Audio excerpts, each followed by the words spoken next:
Muito bom dia, senhoras e senhores deputados, mais uma vez, senhora Presidente da Assembleia da República, senhores assessores do Grupo Parlamentar, senhores dirigentes do CDS-PP e do PSD, nomeadamente os seus secretários-gerais, senhores membros do Governo e, muito particularmente, senhor Primeiro-Ministro, é uma honra e um privilégio poder tê-lo novamente aqui connosco.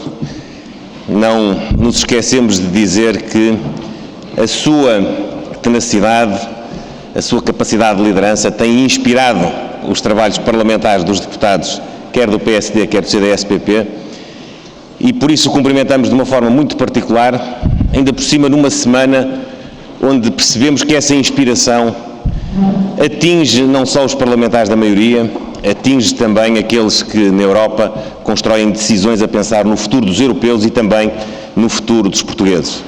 Contrariamente àquilo que muitas vezes alguns apregoam sem fundamento, em muitas ocasiões é com a competência, também com a inteligência, às vezes mesmo com a discrição, que só tem verdadeiramente resultados positivos para a vida das comunidades, e foi isso que nós vimos esta semana acontecer no Conselho Europeu.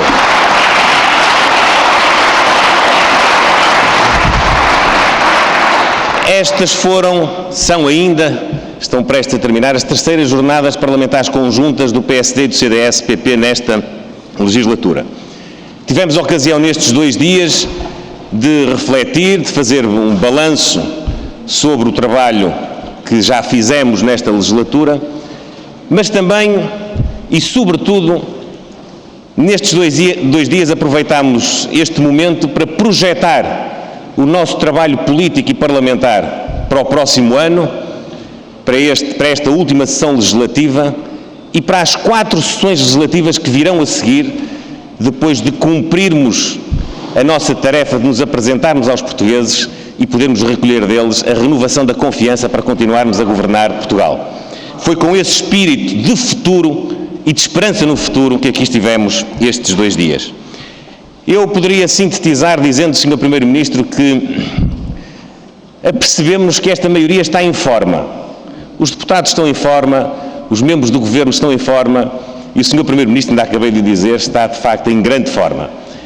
E é bom que possamos dizer, porque é verdade, que vamos sair daqui ainda mais fortes e ainda mais coesos. Aqueles que com visível arrogância pensam que podem ultrapassar a pronúncia do povo, que pensam que já ganharam eleições, que só se vão realizar no próximo ano, creio, Sr. Primeiro-Ministro, que se esquecem de uma coisa.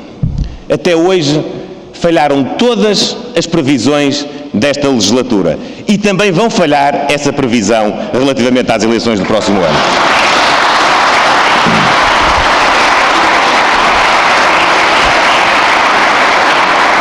E aqui me dirijo aos partidos políticos, em particular ao principal partido da oposição, mas também a todos quantos na praça pública têm igualmente falhado as suas previsões quando intervêm, nomeadamente nos órgãos de comunicação social.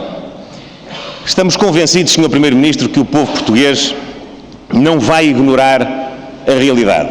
E a realidade hoje é que o país teve ajuda externa, teve a Troika a condicionar as suas principais decisões e hoje não tem. O país tinha grande desequilíbrio orçamental e hoje tem finanças públicas disciplinadas. E o déficit, o famigerado déficit que nunca nos largou no nosso período democrático, é hoje bem inferior àquele que era há 3 anos e meio a esta parte.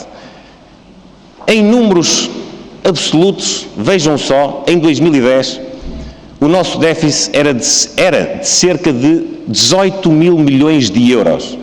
E o nosso déficit no próximo ano será de cerca de 5 mil milhões de euros. Não identificar este resultado, que é objetivo, eu diria mesmo que é matemático, de facto, é desprezar todo o esforço que o povo português foi capaz de desenvolver ao longo dos 3 últimos anos.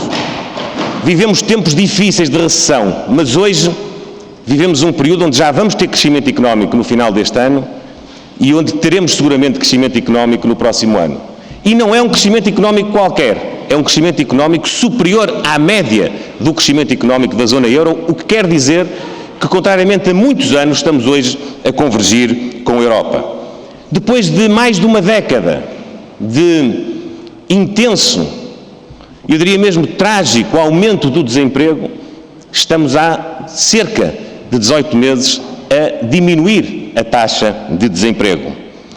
E mesmo no que toca à dívida pública, é bom dizer que os tais 94% que o Partido Socialista gosta de dizer do produto, que era o montante da dívida em 2011, quando saiu do governo, correspondem, afinal de contas, depois de tudo aquilo que devidamente entrou no perímetro da dívida, a mais de 125% do nosso produto.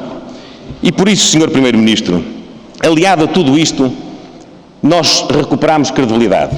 E não é por acaso que nós hoje temos taxas de juros no mercado, nós que recebemos o país fora do mercado, nós temos taxas de juros no mercado que são inferiores àquelas que tínhamos antes mesmo da crise financeira. E eu creio que o povo português, nós queremos nestes grupos parlamentares que suportam o Governo na Assembleia da República, que o povo português não vai esquecer esta circunstância. Como também não vai esquecer que o principal partido da oposição, o Partido Socialista, não ajudou nada neste processo de recuperação. Esteve quase sempre contra tudo, contra as principais reformas e muito pouco disponível para estabelecer compromissos para o futuro.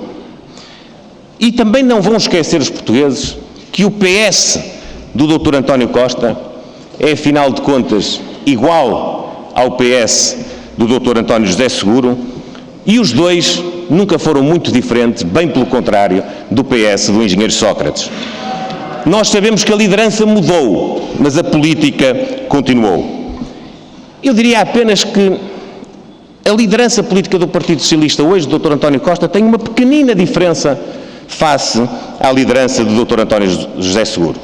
É que esta liderança política é genuinamente mais cúmplice e mais fiel à política do engenheiro Sócrates. Tudo isto é verdade, Sr. Primeiro-Ministro, e tudo isto vai estar em causa quando os portugueses apreciarem as propostas eleitorais nas próximas eleições. E não nos podemos esquecer que o vão fazer num contexto de facto muito diferente daquele que nós recebemos em 2011. Com este Orçamento do Estado, já foi possível, e os portugueses vão identificar, grande parte da recuperação do rendimento que é hoje possível sustentar. O salário mínimo já foi atualizado, já está de resto em vigor essa atualização, e tinha sido congelado ainda pelos governos do Partido Socialista. Os funcionários públicos vão conseguir recuperar parte do rendimento que perderam por cortes salariais, que foram ainda também decididos por um governo do Partido Socialista. Os pensionistas não vão ser onerados nas suas pensões, exceto as mais altas, com a contribuição extraordinária de solidariedade que também vem dos tempos do Partido Socialista. E os contribuintes poderão, pela primeira vez, ser reembolsados em sede de sobretaxa de IRS do montante que exceda a capacidade de arrecadar receita fiscal. Isto é, pela primeira vez, o excedente de receita não servirá para suportar a despesa do Estado, será reembolsada aos contribuintes. E a tudo isto se junta a reforma do IRS e a reforma da fiscalidade verde. Por isso, a questão que devemos colocar aos portugueses é esta: onde estaríamos se tivesse sido o Partido Socialista, de António Costa, de António José Seguro, de José Sócrates, a ganhar as eleições em 2011? Onde estávamos hoje se não tivéssemos cumprido o memorando de entendimento que o Partido Socialista renegou? Se tivéssemos pedido mais tempo e mais dinheiro como o Partido Socialista queria? Ou mesmo se tivéssemos renegociado a dívida, como o Partido Socialista quis umas vezes, não quis outras, e hoje mesmo ainda não sabemos bem o que é que quer. O que era hoje Portugal se o PS tivesse governado nos últimos 3 anos? Tinha recuperado credibilidade? Não parece. Tinha conseguido acabar o programa de assistência económica e financeira? Não parece. Tinha sustido o endividamento? Também não parece. tinha hoje condições para baixar os impostos? O Partido Socialista, que os baixou em 2009 e que os agravou a triplicar logo no ano seguinte?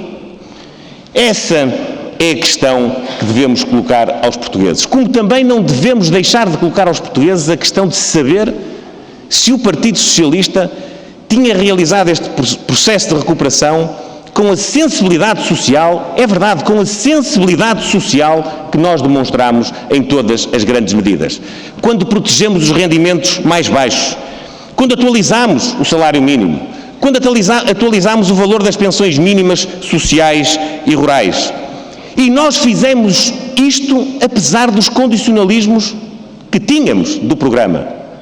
Mas o Partido Socialista fez tudo isto ao contrário, quando ainda nem sequer tínhamos troika em Portugal. Por isso é preciso perguntar aos portugueses onde radica verdadeiramente e chega à vida das pessoas a sensibilidade social de um projeto político. Por isso, senhoras e senhores deputados, senhor Primeiro-Ministro, e em conclusão, nós temos a convicção de que os portugueses percebem que a governação está em boas mãos. Estamos aqui para acompanhar o Governo e o Sr. Primeiro-Ministro em 2015 e de 2015 a 2019 na próxima legislatura. Estamos convencidos que os portugueses não vão querer desperdiçar todo o esforço que fizeram nos últimos anos. E estamos convencidos que vão ser eles a reconhecer que, de facto, Portugal está em boas mãos, que esta maioria retirou Portugal do buraco e que esta maioria e este Primeiro-Ministro vão concretizar nos próximos 5 anos a transformação de Portugal, que vai abrir um ciclo de crescimento, que já abriu um ciclo de crescimento sustentado, de recuperação de emprego e de bem-estar aos portugueses. Muito obrigado.